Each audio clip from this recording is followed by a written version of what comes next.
இடங்கள்ல எல்லாம் பார்த்தா ட்ரெயின் டிக்கெட் எடுக்கிறதுக்கு உங்களுக்கு ஒரு கவுண்டர் இருக்கும். நாங்க டிக்கெட் எடுத்துட்டாங்கடா மட்டும்தான் இந்த மிஷின் எங்களை உங்களுக்குள்ள இந்த பண்ண விடும்.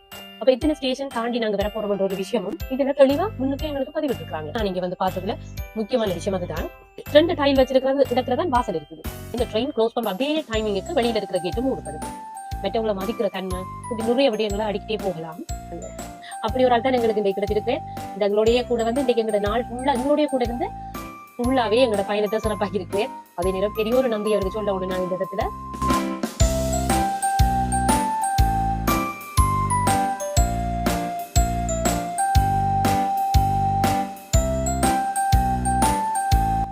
ஜப்பான்ல இந்த புகையிரதத்தை பற்றி சொல்றேன்னா நிறைய விஷயங்களை சொல்லலாம். நாங்க டோக்கியோக்கு பயணமாயிட்டு இருக்கக்குள்ள கண்ட விஷயம் நிறைய விஷயங்கள்.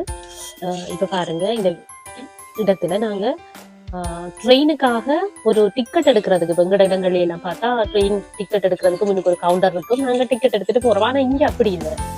நாங்களே போறோம், அந்த மெஷின்ல காசை போடுறோம், அதுக்கு எங்க போறோம்ன்றது அங்கேயே ப்ரெஸ் பண்றோம்.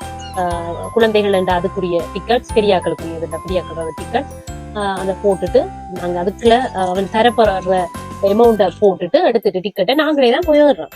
அப்ப அப்படியான ஒரு சிஸ்டத்தை இந்த நாட்டுக்குள்ள வச்சிருக்கிறது ஒரு வரவேற்கத்தக்க ஒரு விஷயம். இதுல நாங்க கற்றுக்கொள்ள வேண்டிய விஷயம் என்னன்னு பார்த்தா, இந்த இடத்துல மனிதர் ஒரு ஆளுக்கு நாங்க சம்பளம் கொடுத்து வச்சிருக்கிற வேலையை மெஷின் பாக்குது. ஒரு நாளைக்கு அந்த ஒரு பயணத்துக்காக வார மக்கள் வீதம் அதிக அளவில் இருக்குது. டோக்கியோண்டாலே சனத்தொகை நிறைஞ்ச ஒரு இடமா இருக்கு, சனம் நடமாட்டம் கூடிய ஒரு இடமா இருக்கு. அந்த வகையில ஒவ்வொருத்தரா நிக்கிற நேரம் அந்த கியூ அதிக அளவில் இருக்கும், மக்கள் நெருக்கம் கூடவா இருக்கும். ஆனா இந்த மெஷின் இருக்கிறதால ஒவ்வொரு பகுதியிலையும் இருக்குது.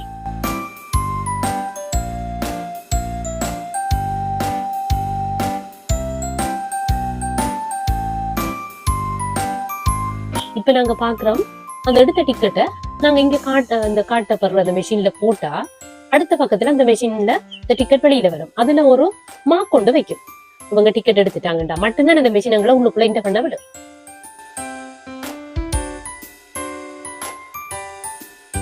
இங்க பாருங்க, இதுல என்ன போட்டுக்கிறாங்க, நாங்க போற இடம் போட்டிருக்கு. அப்ப இத்தனை ஸ்டேஷன் தாண்டி நாங்க வர போறோம்ன்ற ஒரு விஷயமும் இதுல தெளிவா முன்னுக்கு எங்களுக்கு பதிவிட்டு இருக்காங்க. இப்ப நாங்க இதை பார்த்தா இத்தனை சப்ஸ்டேஷன் கடந்துதான் நாங்க போக போறோம் என்ற ஒரு விஷயம் எங்களுக்கு முன்னுக்கே தெரிஞ்சிடும்.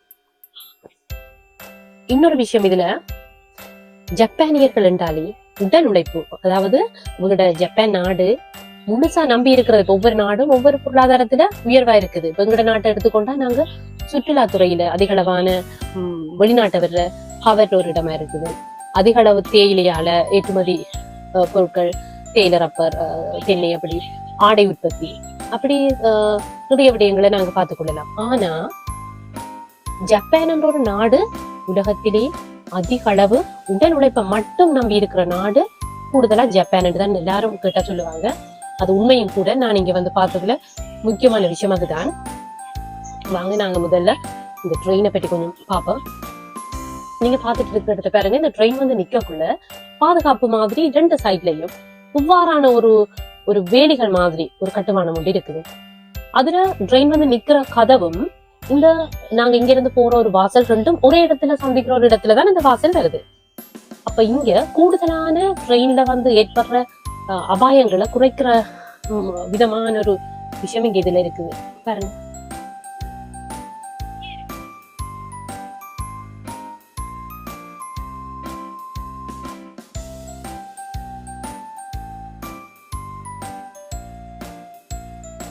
அது மட்டும் இல்ல, கண் பார்வையற்ற மக்களுக்காக இந்த இடத்துல மஞ்சள் நிறத்துல வைக்கப்பட்ட ஒரு டைல்ஸ் இருக்குது பாருங்க. அதுல எந்த இடத்துல கதவு இருக்குதோ அந்த இடத்துல கொஞ்சம் அகலமான ஒரு டைலும் வைக்கப்பட்டிருக்குது. அப்ப அதையும் நாங்க பார்க்கக்கூடியதாக இருக்கு. 2 டைல் வச்சிருக்கிற இடத்துலதான் வாசல் இருக்குது. ஒத்த டைலா இருக்கிற இடத்துல வாசல் இல்லை. அப்ப அவங்க கண்டறியாத மக்களையும் உள்வாங்கித்தான் அவங்களோட எந்த ஒரு கட்டுமானத்திலையும் அவங்க முதலாவது உள்ளடக்கக்கூடிய ஒரு விஷயம் இருக்கு. சரியா? இப்ப நான் நினைக்கிறேன் ட்ரெயின் வந்துட்டு நாங்க இனி ஏறுவோம்.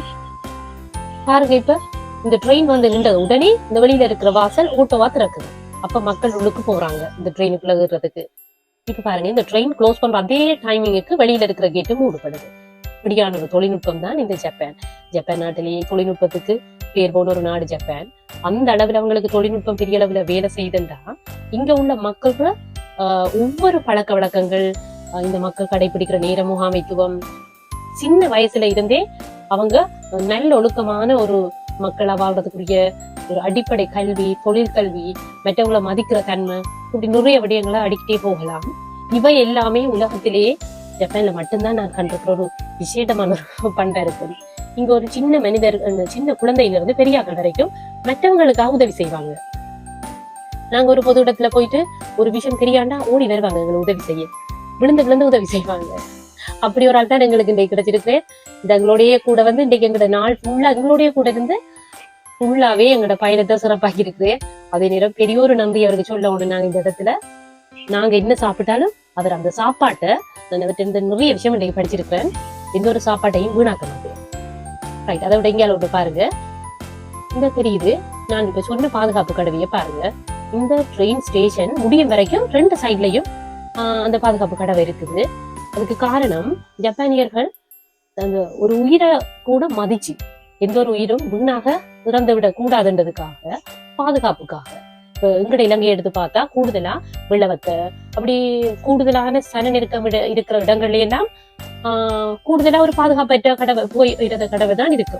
இங்க பாருங்க, இது எவ்வளவு பெரிய ஒரு விஷயம். இதை நாங்க எங்கட நாட்டுல எதிர்காலத்திலேயாவது இப்படியான விஷயங்களை கொண்டு வர யோசிக்கலாம். எங்கட நாட்டுல தற்கொலைகள் கூட இடம்பெறதும் இந்த புகையிரத நிலையங்கள்லயும் புகையிரத கடவைகளாலையும் தான். அதே நேரம் நாங்க சொல்லக்கூடாது ஜப்பான்ல அது குறைவுண்டு, இங்கேயும் இருக்கு தற்கொலைகள். அதுக்காக கூடி இந்த ஒரு பாதுகாப்பு கடவையை போட்டிருக்கலாம் என்று சொல்லி எங்களோட வந்த அந்த ஜப்பானியர் கூடாக அறிஞ்சு கொண்டேன். அவரும் சொன்னேன், நிறைய பேர் இதுல வந்து பாயிரதாகவும் சொல்லி இருக்கிறேன்.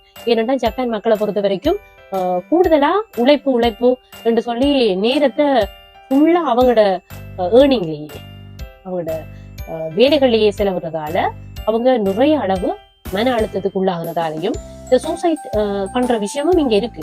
அப்ப அப்படியான ஒரு விஷயத்தாலையும் அவங்க இப்படி பாதுகாப்பான கடவைகளை போட்டிருக்கலாம் என்றும் அவர் சொல்லி வருந்தவர் எனக்கு. சரியா, நாங்க இப்ப என்ன செய்வோம், ஒவ்வொரு இடமும் இதுல இருந்தே இப்படி ரசிச்சு பார்த்துட்டு போறோம். பாருங்க, இதுல இன்னொரு ட்ரெயினும் போயிட்டு இருக்குது. அதுவும் இந்த நாங்க போற ட்ரெயின் வேகத்தை உங்களுக்கு சொல்லி ஆகணும். ஒரு மணித்தியாலத்துக்கு 130 கிலோமீட்டர் வேகத்துல போயிட்டு இருக்கான். சாதாரணமா ஜப்பான்ல 4 வகையான ட்ரெயின் இருக்குன்னு சொல்லி சொல்றாங்க. அந்த ட்ரெயின்ல இப்ப நாங்க போறது செமி எக்ஸ்பிரஸ் நினைக்கிறேன். இந்த ட்ரெயின் மாதிரி 2 மடங்கு வேகத்துல போற இந்த ட்ரெயின் 130 கிலோமீட்டர் per hour. இன்னொரு ட்ரெயின் இருக்குது, அது வந்து புல்லட் ட்ரெயின். அது கிட்டத்தட்ட எங்களுக்கு ஒரு 360 கிலோமீட்டர்ல போகக்கூடிய ஒரு ட்ரெயின் தான் அது. ஒவ்வொரு பிரதேசத்தை விட்டு இன்னொரு பிரதேசத்துக்கு போறேன்னு சொல்லி சொன்னா கூடுதலான மக்கள் அதை யூஸ் பண்றாங்க. சாதாரணமான மக்கள் லோக்கல் ட்ரெயின்ல போவாங்க. ஆனா இங்க உள்ள ட்ரெயின் வந்து இடங்களை பொறுத்து தான் வேறுபடுது. இந்த சேவைகள் வந்து வேறுபடுது. எப்படின்னு கேட்டா, நாங்க ஒரு சாதாரணமான ஒரு பிரதேசத்துல இருந்து அண்மையில் உள்ள பிரதேசத்துக்கு போகணும்னு சொன்னா லோக்கல் ட்ரெயின்ல போகலாம். அதே போல தூர இடங்களுக்கு போறேன்னு சொல்லி சொன்னா புல்லட் ட்ரெயின்ல போறாங்க, எக்ஸ்பிரஸ் ட்ரெயின். அப்படி நிறைய அவங்களோட சேவைகளை பொறுத்து தேவைகளை பொறுத்தும் இருக்குது. இங்க பாருங்க, இவ்வளவு அழகான இடம். நான் இப்படியோ பார்த்து ரசிச்சுட்டு போறேன். இந்த கண்ணு கட்டின தூரத்துல நான் இதை பார்த்துட்டு வரப்ப யோசிக்கிறேன், ஐயோ நான் ட்ரெயின்ல போறேன்டா, நிறைய தூரம் போகணும், கிட்டத்தட்ட நாங்க கொழும்பு போற தூரம் தானே, அப்படித்தான் நான் யோசிச்சுக்கிறேன். ஆனா எங்கட ட்ரெயின் அப்படி ஆடி ஆடி ஆடி போய் சேர்றது கடையில விடிஞ்சிடும். ஆனா அப்படி எல்லாம் இல்லை, பார்த்திருக்க 1 hourல பறந்துட்டு. அப்ப இவங்களோட பயணத்துக்கு செலவழிக்கிற நேரம் மிச்சம் குறைவு. எங்கட நாட்டுல அவ்வாறான ஒரு சேவையை நாங்க கொண்டு வருவோம்டா எங்களோட நேரம் எவ்வளவோ மிச்சம் பிடிக்கலாம். நாங்க 8 மணித்தியால மட்டக்களப்புல இருந்து கொழும்புக்கு போற சாதாரண ஒரு சேவையா இருக்குமெண்டா, இப்படி ஒரு ட்ரெயினை போட்டா எங்களுக்கு நேரம் மிச்சம். ஒரு 3 hours 4 hours போய் சேர்ற மாதிரி இருக்கு. இதுதான் ஜப்பான் நேரத்தை மிச்சம் பிடிக்கிற விஷயத்துல அவங்க நான் ஏற்கனவே சொன்ன மாதிரி இந்த போக்குவரத்துல இருக்கிற நேரத்தை நிறைய மிச்சம் பிடிச்சு வச்சிருக்காங்க. அதால அவங்களோட நேரம் மீதப்படுத்தப்படுது. இங்க பாருங்க, இந்த கண்ணுல எனக்கு போறது தெரியுது அவ்வளவு வேகம். இன்னொரு விஷயத்தை நான் கட்டாயம் சொல்லணும். 1964ஆம் ஆண்டு ஜப்பான்ல டோக்கியோல வந்து ஒலிம்பிக் நடந்திருக்கு. அந்த டைம் தான் ஜப்பான்லயே முதலா இவங்களோட புல்லட் ட்ரெயினை வந்து லான்ச் பண்ணிருக்காங்க.